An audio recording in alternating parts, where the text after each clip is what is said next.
Hello there guys and welcome back to the channel. So we are back again with final war of season 20, and this is unfortunately quite frustrating war, and I'm gonna talk about it kind of like with the fights in the background. I don't want to pause the video just to kind of like went that bit out, but as you guys have probably gathered, it wasn't quite a great war for us. We had like definitely extremely subpar performance against for Loki, and the stem reason for it largely would be the fact that we just had silly mistakes.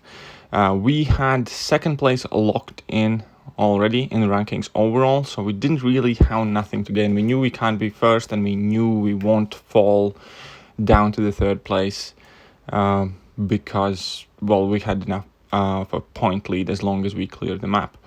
And unfortunately, that clearly showed in our performance, even though we kind of like all agreed that we are going to go in boost and take this stuff serious.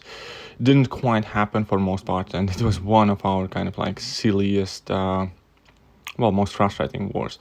But all that being put aside, I didn't have any assignment for tier 1. For tier 2, I am on path 5. And then I'm gonna have some boss action as well. So here, this fight didn't go quite perfect. I did mess up on my first dashback intercept attempt because this is the ebb and flow intercept node. So if I wanted to get some major damage, I do need to land an intercept. I do that a bit later on, but initially that's where my health went because I did mess up that first intercept. Now, the reason why She-Hulk is so brilliant for this matchup is because I can just throw special attacks freely and I can get rid of all of the debuffs Mr. Fantastic places on me, because she shrugs off debuffs whilst landing hits against science champions as per signature ability. And obviously she can also play slow in order to prevent him from evading. Not that he would have too high of a chance to evade, since all the debuffs get shrugged off. Unfortunately, yeah, I did lose some health, so I'm gonna have to use some potion. We can see that the potion stash isn't looking too healthy at this point. I am boosted quite heavily because as of this point in the war was still extremely close. We actually had some marginal lead in the death, but the opponents for Loki guys had explored significantly more. So we had to kind of like play clean, which unfortunately we were unable to do as an alliance, as a group. Our battle group actually did extremely well. By the time we got to the boss, we were on a clear slate. We didn't have a single death up until the boss fight. So that was kind of nice. And but unfortunately, the rest of the overall scene, which is the one that matters, didn't look so great. But yeah, so here I'm up against Hyperion. He's again on that ebb and flow intercept node. And in this fight, I'm actually not really trying to intercept the guy because I knew that this fight is maybe going to take a bit longer, but I'm going to have it under control with all of those passive furies that I have built up. My damage is going up and up and up and up. The longer the fight lasts, the more furies I have, the easier it is to bait out his special attacks. When I'm dropping level 2s, I'm taking care of that power gain as well, so I don't have to contend with that for too much of the fight. And yeah, so I took more of a slow and steady wins the race approach here, and I'm really not kind of focused on that intercepting or anything. Even though my attack is reduced by 60%, I knew that She-Hulk is just gonna hit harder and harder and harder. Plus, I do have Mr. Fantastic synergy with She-Hulk, which places power things on the opponent. And now we have that the middle fight, kind of like, I don't know, it's not really a mini boss, but just kind of like the final joint fight, whichever. It's Void up there, and he also has ebb and flow intercept on him, and he also has redoubled determination and what have you. And I'm gonna be going in with She-Hulk once again, so this is kind of like a clean slate here for She-Hulk. And the point is, again, that She-Hulk is able to shrug off all of the debuffs that Void would place on me, so I can completely ignore the hit counter and actually just focus on fighting, focus on playing around the stubborn. I realized that evading those attacks is kind of like annoying, and then I have to deal with stubborn afterwards, so I just start blocking the special attacks. I use also that time gap from the level 1 to actually dash in at void. Typically I like to do that and then evade as that ball kind of like comes at me, but in this case, obviously, in order to play around stubborn, I just take that second block to the face right next to him, so I have kind of like clear, guaranteed, very quick opening, and I don't have to worry whether I'm gonna make it in time to punish his special one.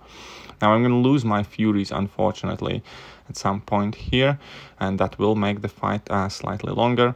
But I do land some intercepts in this fight, and that again increases my damage output. And the main thing here is to stay debuff free. So you can see that this fight has taken a while, but the void is down to 15%. I have taken quite significant amount of block damage, chip damage, and some debuff damage, but I was still sitting relatively comfortably at 51%, and I would have been able to kind of like go harder for longer if need be. And that was actually it for all of my fights up until the boss. So a lot of different things happened in the meantime, a lot of bickering and overall just, yeah, again, as I said before, we didn't have quite the best war. So by extension of that, I was legitimately in absolutely no headspace to do this fight.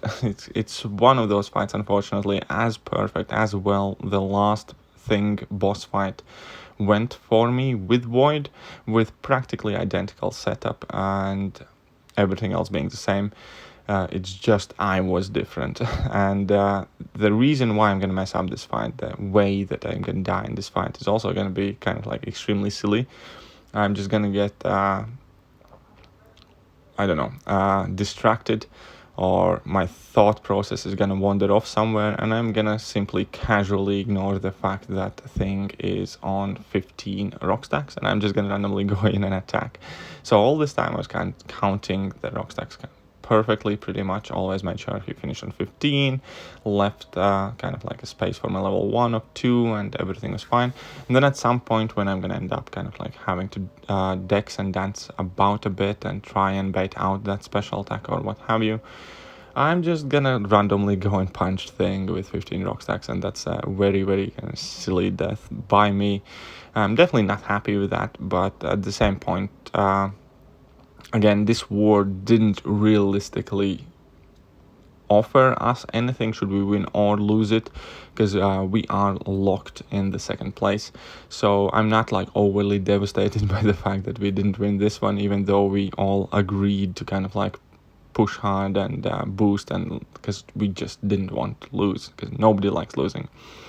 But it didn't translate quite well to everybody, and we had a lot of kind of like childish errors as an alliance. So here you can see that he's at 3 bars of power, he's unstoppable, and everything basically has gone wrong that could have at that point, and that is also it. But congratulations to 4Loki for coming in third. Obviously super happy with the way my alliance did as well for coming in second. Congrats to Kenobi, but now I must hide and see what officers do.